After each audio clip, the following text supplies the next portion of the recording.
En una biblioteca encontramos un sinnúmero de libros.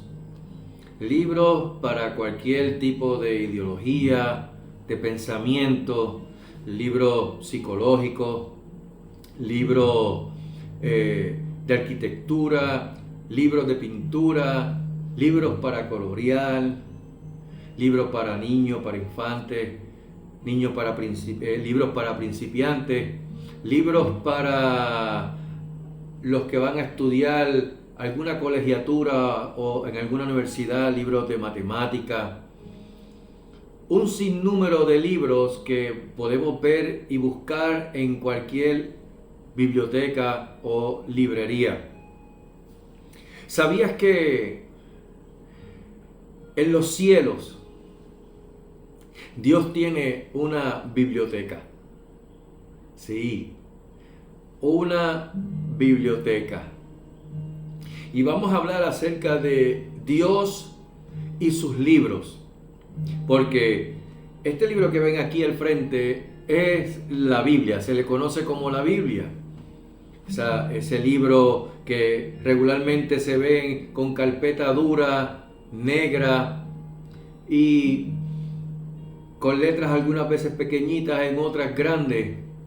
La Biblia, la palabra de Dios.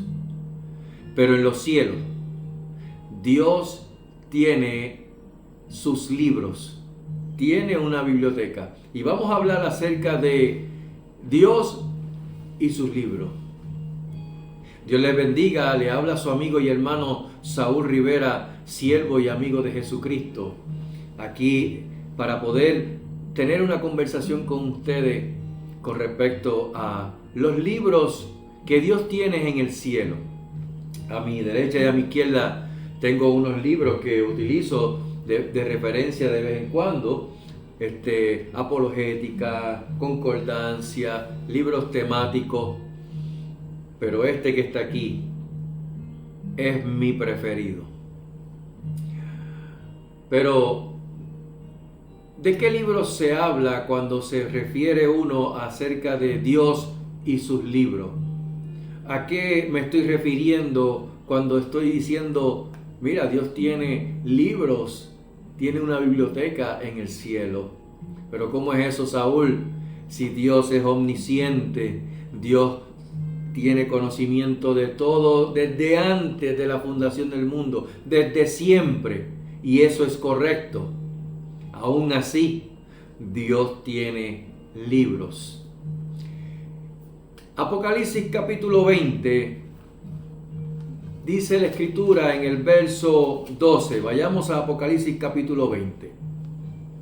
Ese capítulo que habla acerca del milenio, de los 1000 años, y que luego habla acerca de un juicio ante el gran trono blanco. Y dice la escritura en el capítulo 20, verso 12. Y vi a los muertos, grandes y pequeños, de pie ante Dios. ¿Estás listo para cuando te toque pararte frente al trono blanco de Dios? Dice, y vi a los muertos grandes y pequeños de pie ante Dios, y los libros fueron abiertos. Y otro libro fue abierto, el cual es el libro de la vida. Y fueron juzgados los muertos por las cosas que estaban escritas en los libros según sus obras. Así que, ¿de qué libro se habla aquí en la escritura? ¿A qué se refiere Dios con libros? Libros fueron abiertos. Para todo creyente en Jesucristo, Él, Jesucristo, es el verbo. Él es la palabra. Dice en Juan 1:1, en el principio era el verbo, la palabra. Y el verbo era con Dios y el verbo era Dios. Dice que todas las cosas por Él fueron hechas, y nada de lo que está hecho pudiese haber sido hecho si no hubiese sido por Él. También por casi 2000 años para el creyente. Para el creyente, la Biblia, la palabra de Dios, escrita, es la escritura, la palabra de Dios. Jesucristo escrito, como dice en Juan 1:1, el verbo, la palabra. Por otro lado, cuando Cristo le revela a Juan las cosas que deben suceder pronto, Juan estaba exiliado. Él estaba desterrado en una isla llamada Patmos. Estaba ubicada al sureste de Grecia. Grecia tiene un sinnúmero de islitas. Entre ellas se encuentra la isla de Patmos. Y déjeme decirle que la Biblia aún no existía como tal, aunque sí existían ciertos escritos, incluyendo la Torá, o lo que se conoce también como el Tanaj, que era la Biblia hebrea, el Antiguo Testamento. Entonces, ¿de qué libros? ¿O a qué libros se refiere aquí en esta escritura que acabamos de leer de Apocalipsis capítulo 20, verso 12?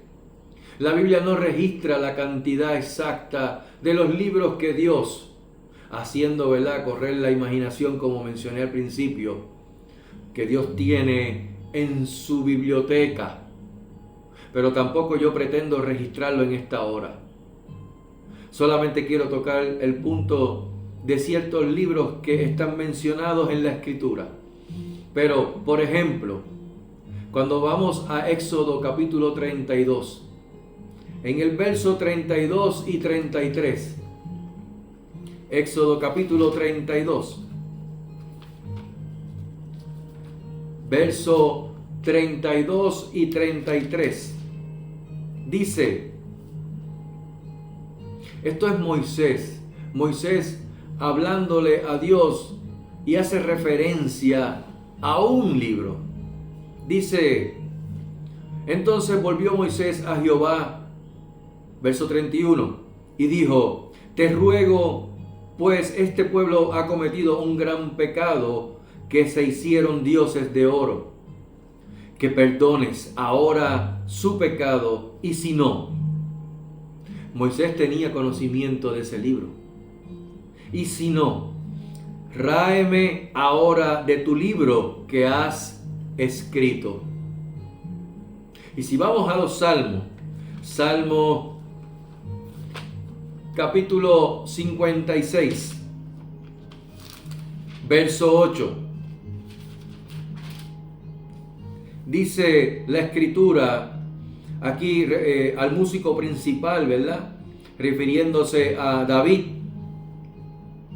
En el capítulo 56, verso 8, el salmista sostiene una oración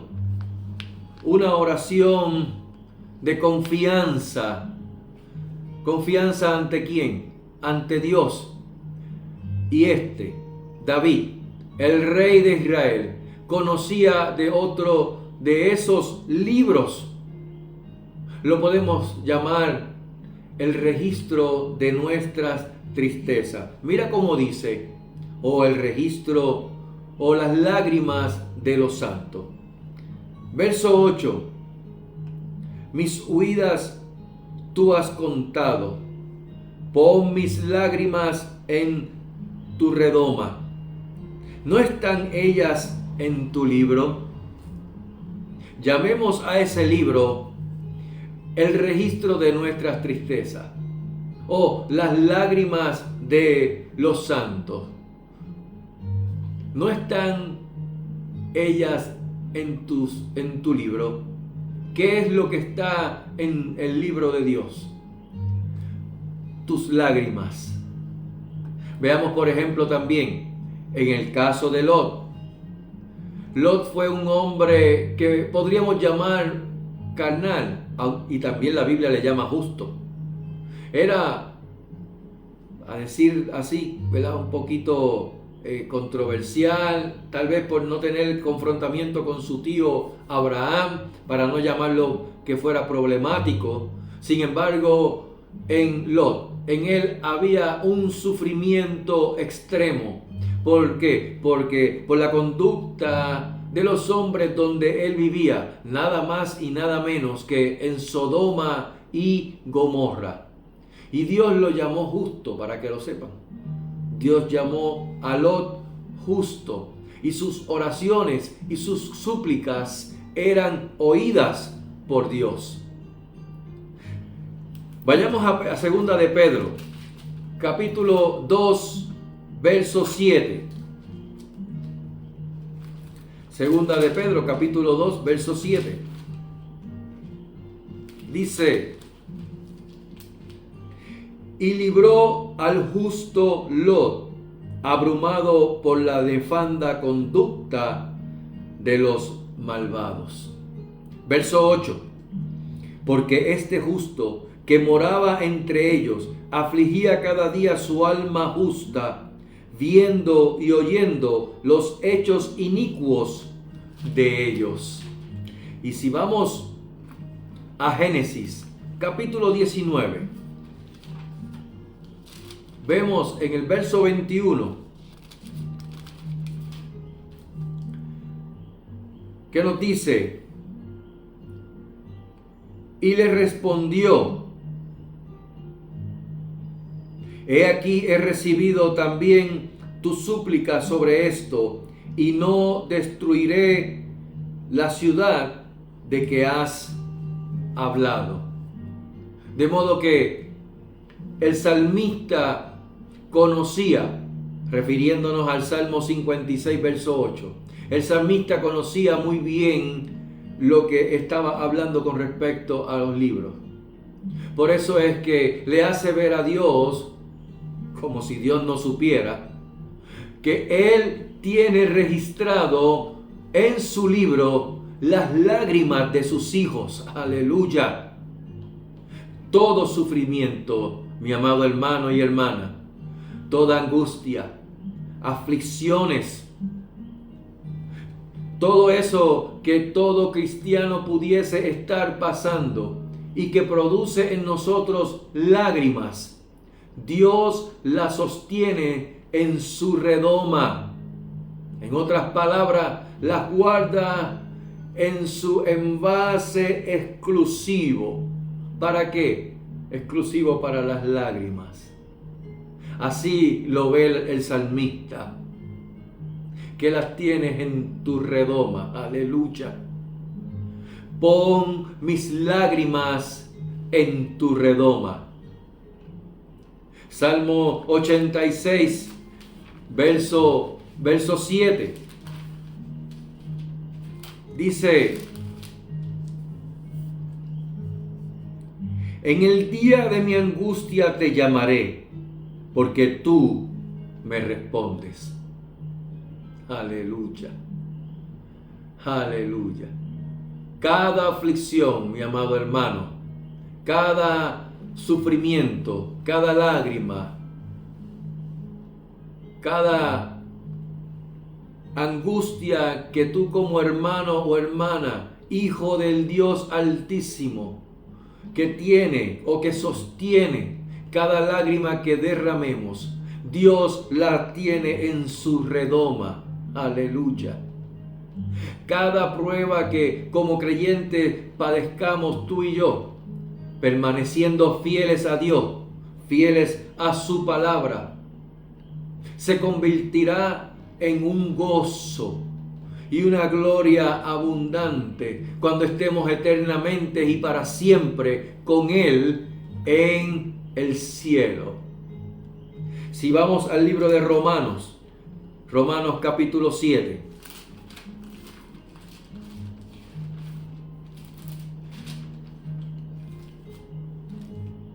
Dice acerca de esta analogía que el apóstol Pablo hace. Dice, verso 1, ¿acaso ignoráis, hermanos? Pues hablo como los que no conocen, como los que conocen la ley, que la ley se enseñoreará del hombre entre tanto que éste vive. Y está hablando acerca de una analogía con respecto al matrimonio. Y él dice, de modo que sirvamos bajo el régimen nuevo del Espíritu y no bajo el régimen viejo de la letra. Y si vamos entonces, porque cuando vemos que él sigue hablando acerca del pecado que mora en uno, y dice, miserable de mí, ¿quién me librará de este cuerpo de muerte? Pero termina diciendo, gracias doy a Dios por Jesucristo Señor nuestro. Así que yo mismo con la mente sirvo a la ley de Dios, mas con la carne a la ley del pecado. Pero si vamos más adelante, Primera de Pedro, capítulo 4, verso 14, que dice, si sois vituperados por el nombre de Cristo, sois bienaventurados, porque el glorioso Espíritu de Dios reposa sobre vosotros. Ciertamente de parte de ellos Él es blasfemado, pero por vosotros es glorificado. Cuando vamos al libro de Malaquías, Malaquías es el último libro registrado del Antiguo Testamento según la Reina Valera y según otras ediciones de la Escritura. En el verso 16 del capítulo 3, que dice, entonces los que temían a Jehová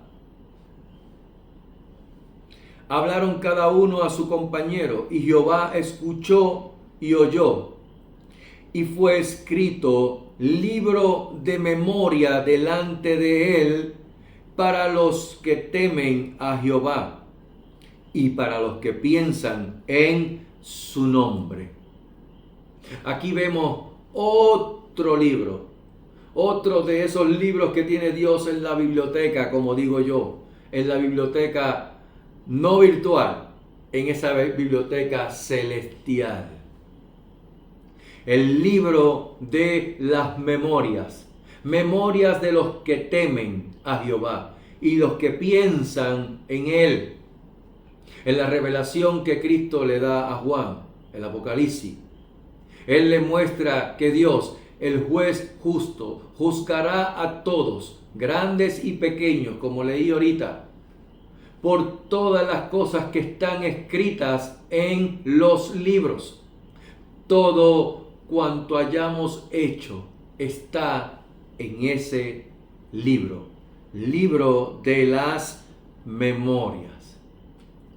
En Primera de Crónicas, capítulo 16, Primera de Crónicas, capítulo 16,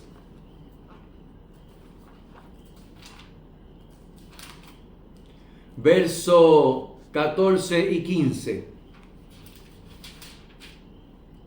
dice,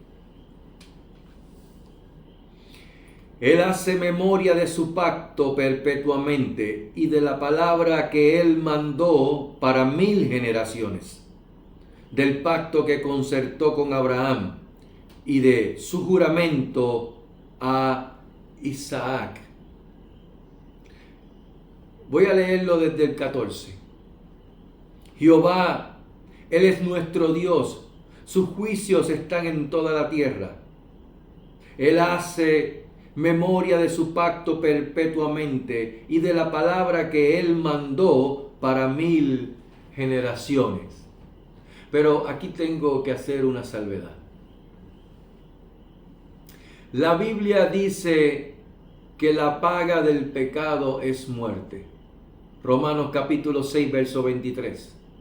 Y que por cuanto todos pecaron, están destituidos de la gloria de Dios. Romanos 3, 23. Pero también dice la Biblia e insta a todo aquel que confesó a Jesucristo como su Señor. Como lo dice en Romanos capítulo 10, verso 8 al 10. dice, le insta a no pecar. Aunque por otro lado, si alguno hubiere pecado, abogado tendremos para con el Padre, a Jesucristo el justo. Como lo dice en Primera de Juan 2:1. Mis amados, vendrá aquel día en que Dios juzgará a las naciones por sus obras. Pondrá al descubierto sus hechos, sus blasfemias, sus idolatrías, su pecado. Y aunque las naciones, aunque el mundo piense y diga que Dios no los controla, Dios ha estado, está y seguirá estando y teniendo el control de todo. ¿Cuántos pueden decir amén? Aleluya. Cada hecho, cada dicho, cada pensamiento de todos está escrito en sus libros. Podríamos imaginarnos la biblioteca en los cielos, esa biblioteca inmensa, en donde quedan registradas o registrados en los libros cada lágrima, cada memoria, cada hecho, cada obra. Ver sus libros, uno registrado como el Antiguo Testamento, otro registrado como el Nuevo Testamento, el cual tenemos nosotros hoy día, que lo conocemos como la palabra de Dios, las Escrituras, la Biblia. También otro como el libro de las lágrimas de los santos. Otro libro, otro como el libro de las memorias de los que le temen y de los que piensan en su nombre, de los que son fieles y le honran y le aman. Aleluya. Tanto en Isaías, el Antiguo Testamento, como en Romanos y Filipenses, que es el Nuevo Testamento, o se conoce como el Nuevo Testamento, vemos registrado que Dios, en toda su Trinidad, está sentado en su trono y que ante Él se doblará toda rodilla de los que están en los cielos, en la tierra y debajo de la tierra. Lo podemos buscar en Isaías 45, verso 23, o en Romanos capítulo 14, verso 11, o también en Filipenses capítulo 2, verso 10. Pero vayamos al libro de Apocalipsis, nuevamente. Apocalipsis capítulo 5,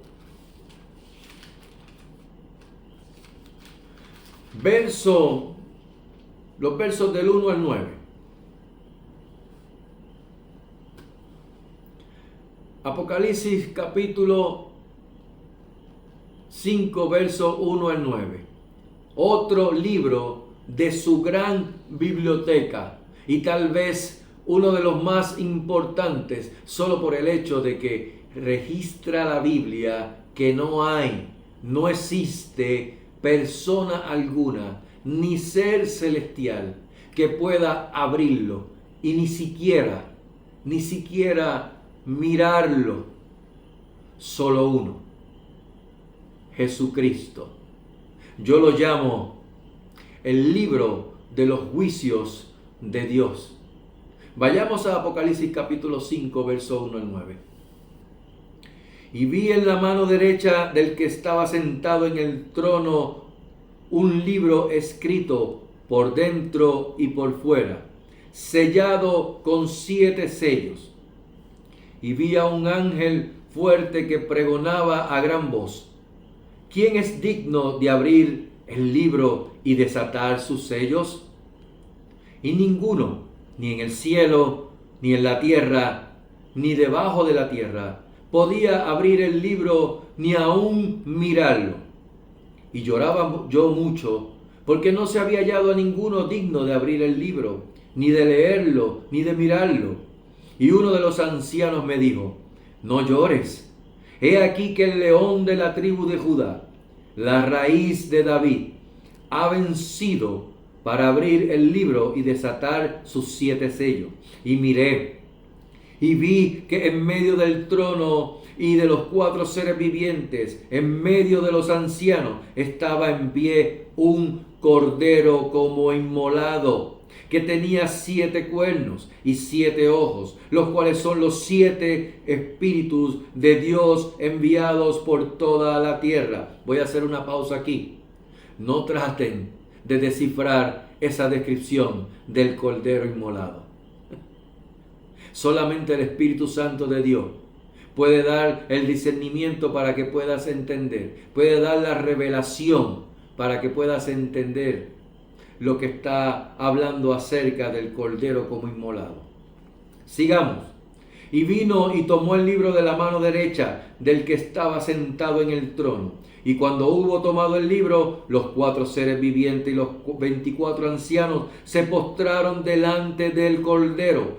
Todos tenían arpas y copas de oros llenas de incienso, que son las oraciones de los santos.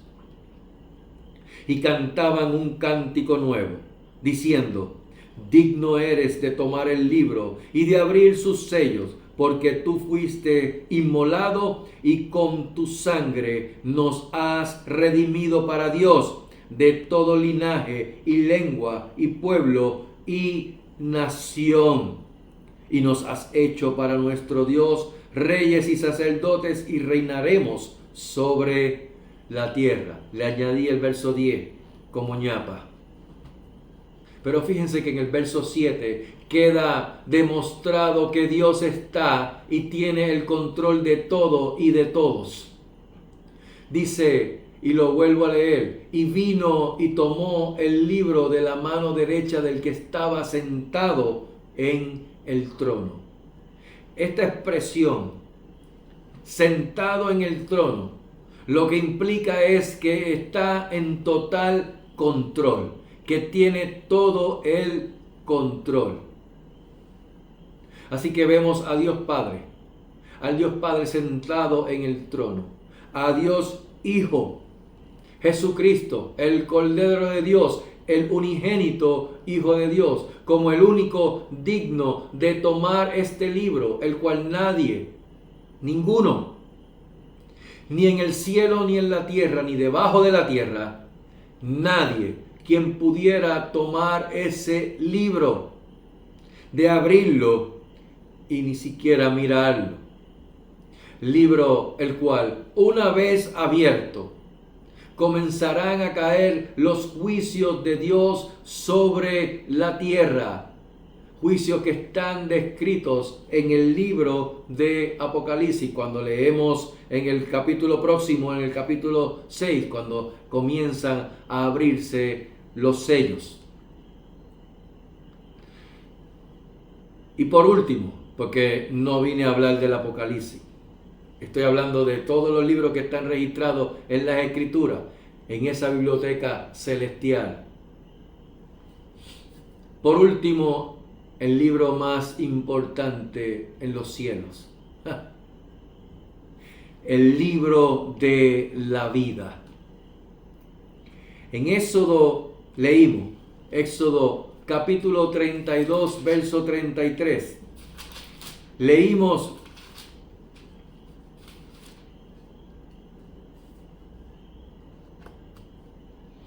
y Jehová respondió a Moisés, escuche bien, al que pecare contra mí, escuche bien, al que pecare contra mí, a este raeré yo de mi libro. En el mensaje de Cristo a la iglesia de Sardis, vayamos nuevamente a Apocalipsis. En ese mensaje a la iglesia en Sardis, Apocalipsis capítulo 3, se le conoce como la iglesia muerta o la iglesia que está muerta, la iglesia que Cristo la ve muerta. Le dice que conoce sus obras, que se nombra a sí mismo que está viva, pero está muerta. Le dice que sea vigilante, que se afirme, que vuelva a su memoria lo que había aprendido primero, que se arrepienta, que no manche sus vestiduras y que venza.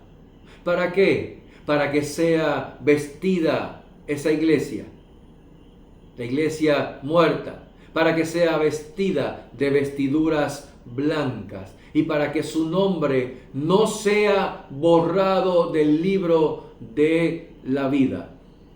Déjeme decirle algo. Si pensaban que un hombre descubrió o creó o se inventó el lápiz con borra, lamentablemente tengo que decirle que esa invención, esa creación, vino del cielo.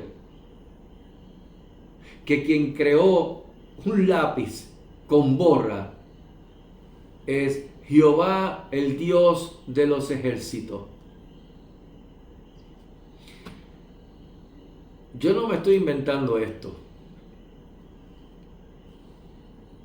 Si lo quieren buscar de otra forma, tratar de descifrar lo que dice la Escritura, yo me suscribo a lo que dice la Escritura. Y fíjate que en el verso 5 del capítulo 3, el mensaje a la iglesia o al ángel de la iglesia en Sardis, la que dice que tiene nombre de que vive, pero está muerta, le dice: al que venciere será vestido de vestidura blanca y no borraré su nombre del libro de la vida. Y te dice más: y confesaré su nombre delante de mi Padre y delante de sus ángeles. Yo no sé qué otra descripción pudiéramos darle: y no borraré su nombre del libro de la vida, porque tú no puedes borrar algo que no está. Yo no puedo borrar algo que no esté escrito aquí en la Escritura. No puedo borrar algo que está escrito en los escritos míos que tengo guardados en la computadora. Para yo poder borrar algo, tiene que estar escrito algo. Porque lo que no está escrito, no hay por qué borrarlo. En el relato de los 70, esos 70 que fueron enviados, que regresaron donde Jesús, Él le hace una aclaración en el libro de Lucas, capítulo 10, verso 17 al 20. Mira lo que dice: volvieron los 70 con gozo diciendo: Señor, aún los demonios se nos sujetan en tu nombre. Y les dijo: yo veía a Satanás caer del cielo como un rayo. He aquí os doy potestad de hollar serpientes y escorpiones y sobre toda fuerza del enemigo, y nada os dañará. Pero no os regocijéis de que los espíritus se os sujetan, sino regocijaos de que vuestros nombres están escritos en los cielos. Regocijaos de que vuestros nombres están escritos en los cielos. Cuando a Juan le fue revelado los eventos del porvenir, esos eventos que iban a acontecer, dice que vio a muchos de pie ante Dios. Apocalipsis capítulo 20, versos 2 y 15 dice: y el que no se halló en el libro de la vida fue lanzado al lago de fuego. Ya pusieron ahí el lago de fuego y lo próximo sería hablar del infierno también. Mire, amigo y amiga, Jesucristo fue la persona en la Escritura que más habló acerca del infierno. De la misma manera también, él fue la persona que más habló del dinero también.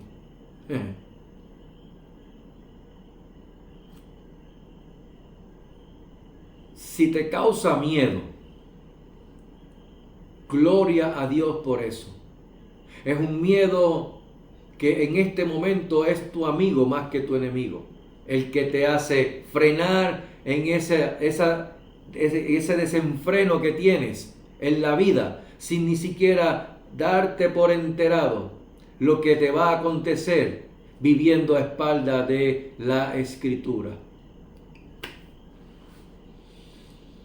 Y el que no se halló inscrito en el libro de la vida fue lanzado al lago de fuego, que es la segunda muerte.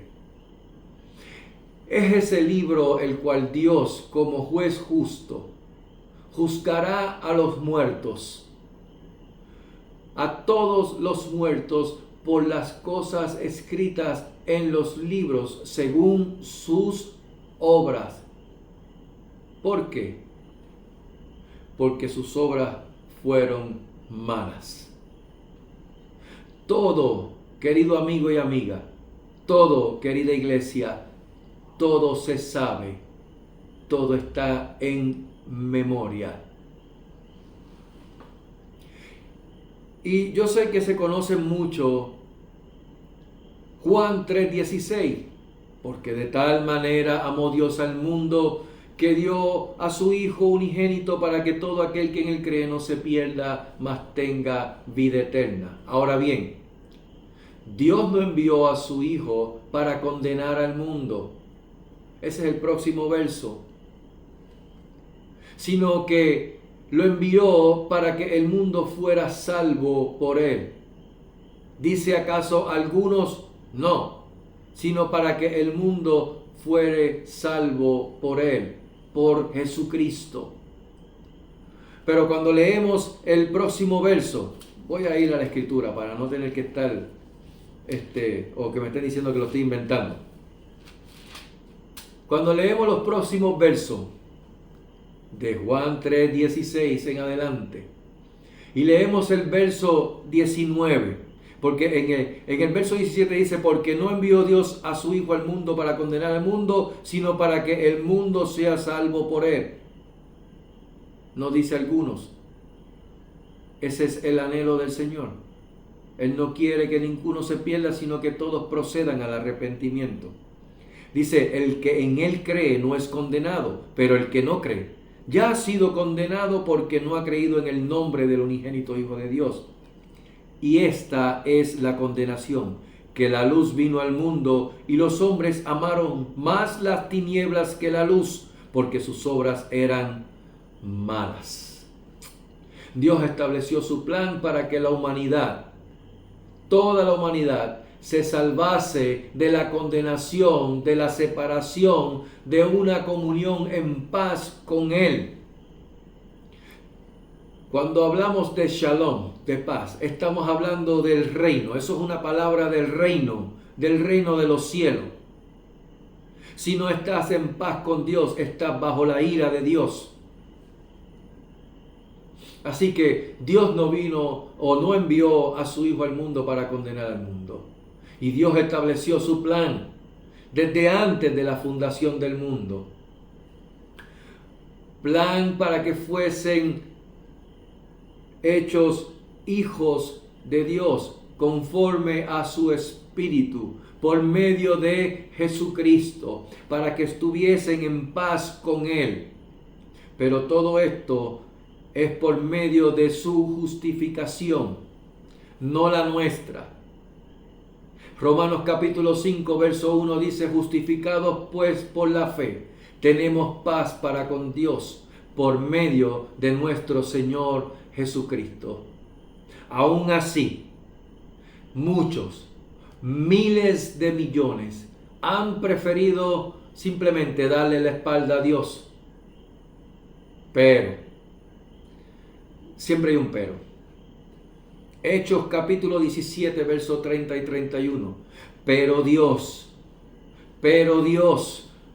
habiendo pasado por alto los tiempos de esta ignorancia, ahora manda a todos los hombres en todo lugar a que se arrepientan, por cuanto ha establecido un día en el cual juzgará al mundo con justicia por aquel varón a quien designó, dando fe a todos con haberle levantado de los muertos.